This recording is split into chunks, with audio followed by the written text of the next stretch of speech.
Hello, c'est Luna, la voix de la chaîne qui parle de psycho, d'amour, d'énergétique, de spiritualité et surtout la voix d'une maman de 3 enfants et chef d'entreprise qui, comme vous, avance sur son chemin d'éveil avec évidemment toutes les leçons, tous les apprentissages que ça inclut et que je vous partage bien volontiers.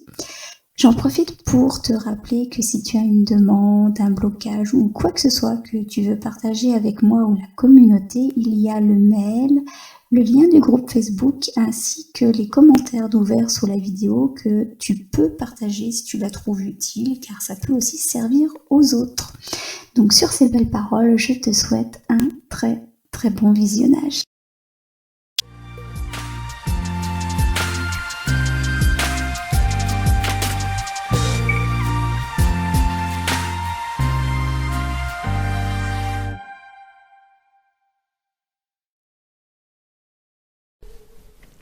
Je vous retrouve aujourd'hui pour une nouvelle série sur la gestion des conflits. Donc nous allons débuter cette nouvelle série sur la gestion des conflits tout d'abord en énumérant en fait les 4 manières principales de gérer un conflit. Donc vous avez les 4 stratégies en fait. Vous avez la stratégie de gestion du conflit, la stratégie d'évitement. Donc, la stratégie d'évitement, elle consiste tout simplement à éviter le conflit. Alors souvent on peut confondre la stratégie d'évitement avec la personnalité évitante, la personnalité fuyante. Les personnes qui ont une personnalité évitante et fuyante, effectivement, souvent sont celles également qui pratiquent la stratégie d'évitement dans la gestion du conflit. Toutefois, c'est pas forcément une logique implacable. Il peut y avoir tout à fait des personnalités type dépendant affectif qui pratiquent également la stratégie d'évitement dans la gestion des conflits. Donc juste pour faire la différence, les personnalités de type évitante, de type fuyant, c'est plutôt dans les relations, c'est-à-dire qu'elles ont plutôt une difficulté d'engagement. Ça peut être des personnes qui peuvent avoir beaucoup de relations, mais en fait beaucoup de relations de surface. Ça peut même être des relations qui durent dans le temps, mais qui vont vraiment être plutôt de raison plutôt que de cœur. Disons que ça va être dans un échange, il va y avoir ça va être des relations un peu bancales, vous voyez.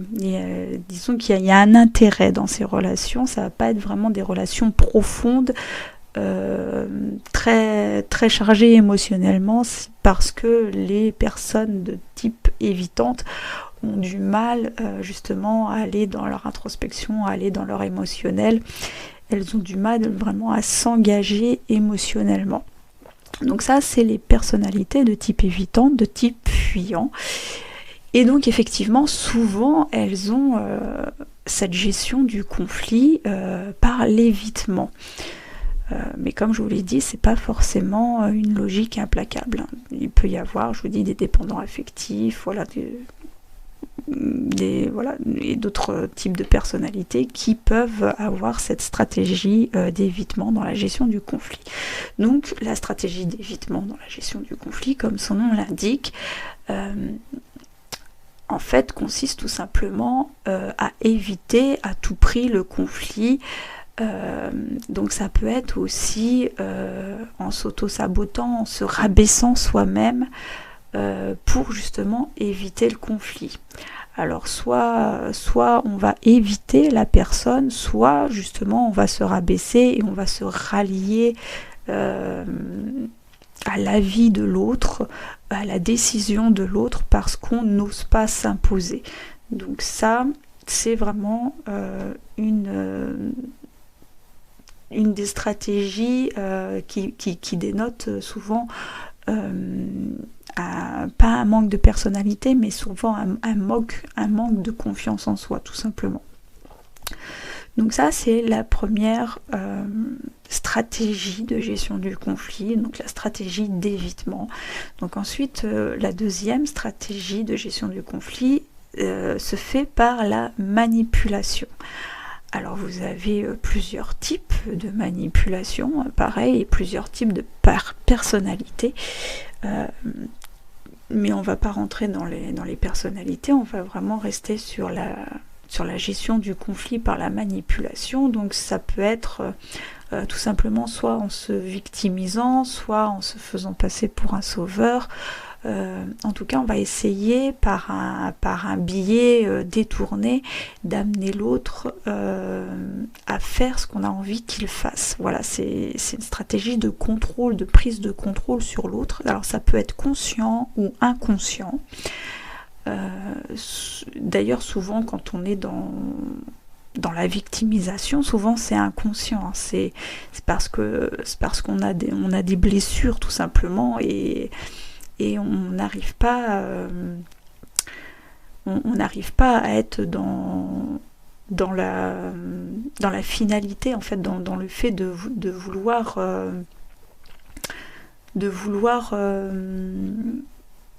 aller vers l'autre. En fait, on est vraiment que sur soi et sur ses blessures, et voire sur une position aussi défensive.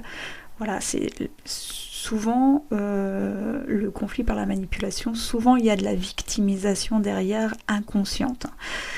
Toutefois, ça peut être tout à fait conscient. Par exemple, vous avez les personnalités de type pervers narcissique qui font ça tout à fait consciemment, et qui vraiment, eux, veulent prendre le contrôle sur vous, et le font donc consciemment, et se posent en victime consciemment. Voilà. Et vous pouvez avoir ce mélange de personnalité, victime, sauveur, se victimiser et en même temps se faire passer pour un sauveur. Ça donne des phrases du genre après tout ce que j'ai fait pour toi, voilà comment tu me traites après tout ce que j'ai fait pour toi. Voilà, vraiment se poser en victime et en même temps en sauveur. Voilà, je t'ai sauvé et voilà comment tu me remercies. Voilà, on passe d'un jeu psychologique à un autre dans le conflit, la gestion du conflit avec la manipulation. Tout ça évidemment ne donne pas de très bonnes relations, et c'est pas très équitable, évidemment, vous vous en doutez. Donc ensuite nous allons passer à la troisième manière de gérer les conflits. Celle qu'on remarque le plus, et celle qui est la plus flagrante, surtout dans le domaine professionnel, qui est la gestion du conflit par le rapport de force, où là c'est clair et net, on veut imposer son point de vue, il n'y a pas de manière détournée, on veut imposer son point de vue, quitte à hausser le ton. Là c'est vraiment la guerre déclarée, il faut qu'il y en ait un des deux qui cède. Voilà, et c'est... alors, donc on peut être dans l'attitude défensive comme dans l'attitude offensive, mais vraiment, on est dans la posture du combattant. Voilà, donc ça, c'est vraiment la gestion du conflit par le rapport de force. Tout ce qui compte là, c'est avoir raison et gagner gain de cause. On ne s'occupe pas de l'émotionnel de l'autre, de son émotionnel. L'important, le but là, c'est d'avoir raison dans la gestion du conflit par le rapport de force. On cherche vraiment... je vous dis, c'est la posture du combattant, c'est qui a gagné, qui a perdu. Voilà, il faut qu'il y ait un gagnant, un perdant. Évidemment, c'est mieux quand c'est gagnant-gagnant, et c'est ce que nous allons voir avec la dernière manière, la dernière stratégie pour gérer un conflit, qui est à mon sens la meilleure, c'est la gestion du conflit, la gestion constructive du conflit, où là justement on prend en compte le point de vue de l'autre, et en fait où là on va vraiment essayer de trouver une solution équitable. Et c'est-à-dire que là on peut être dans la posture de se dire que le plus important ce n'est pas d'avoir raison, mais c'est de trouver une solution qui convienne aux deux parties. Donc c'est-à-dire que on va peut-être être plus dans le fait d'exprimer ses besoins plutôt que dans le fait de vouloir avoir raison à tout prix. On voit cette gestion de plus en plus avec par exemple l'instauration dans les entreprises ainsi qu'au sein du couple de la communication non violente. La communication non violente fait partie, est un des outils pour gérer de manière constructive les conflits. Et cette manière, à mon sens, est la plus équitable et la plus positive, entre guillemets, pour tout le monde, parce que c'est une relation gagnant-gagnant. Voilà, il n'y a pas de perdant et on n'est pas dans des jeux psychologiques, à contrario des 3 autres que nous avons vus précédemment et qui sont malheureusement les plus usités. Donc là, on est vraiment dans la gestion constructive du conflit, où on peut mettre un peu plus de cœur, un peu plus émotionnel. Ce n'est pas forcément obligatoire de mettre de l'émotionnel. Toutefois, c'est souvent quand même pris en compte. Voilà. Donc ça peut être tout à fait objectif, surtout dans le milieu professionnel. Ça peut être tout simplement poser les arguments des uns et des autres et peser le pour et le contre, tout simplement. Donc voilà, vous avez donc ces 4 manières principales de gérer les conflits. Donc la meilleure méthode selon moi est celle qui doit être privilégiée. Enfin, après, chacun fait selon son vécu et selon son état émotionnel. Toutefois, c'est quand même cette méthode, la gestion constructive du conflit, qui est la plus appropriée et celle qui donne de meilleurs résultats et qui convient vraiment à tout le monde et qui permet d'apaiser les relations et de conserver et de développer de bonnes relations. La stratégie d'évitement, évidemment, permet également de conserver des bonnes relations, mais il y a quand même cette notion d'y avoir un gagnant et un perdant, dans le sens où il y a quelqu'un qui ne peut pas s'exprimer ou qui s'empêche de s'exprimer. La manipulation, c'est pareil, il y a un rapport, voilà, il y a cette notion de gagnant-perdant, encore une fois, ce n'est pas équitable, la balance n'est pas équilibrée. Et dans le rapport de force, évidemment, c'est pareil. La balance n'est pas équilibrée puisqu'il y a souvent un gagnant et un perdant, donc ce ne sont pas des relations très harmonieuses. À mon sens, la seule gestion du conflit est la méthode constructive pour avoir et conserver des relations harmonieuses.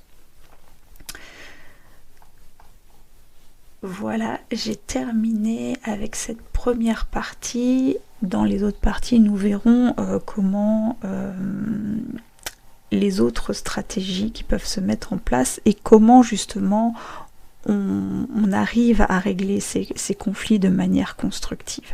Voilà, il existe des méthodes, il existe des manières de faire, et on n'est pas obligé d'ailleurs de le faire avec l'autre dans un premier temps, c'est surtout avec soi-même. Il y a un travail à faire sur soi pour pouvoir de mieux en mieux appréhender les conflits, parce que des conflits, vous en rencontrerez tout au long de votre vie, donc autant savoir les gérer et autant développer aussi de la résilience face aux conflits. Donc ça, nous le verrons dans de prochaines vidéos à propos de la gestion des conflits. Voilà. En tout cas, moi, je vous souhaite le meilleur et je vous dis à très très bientôt.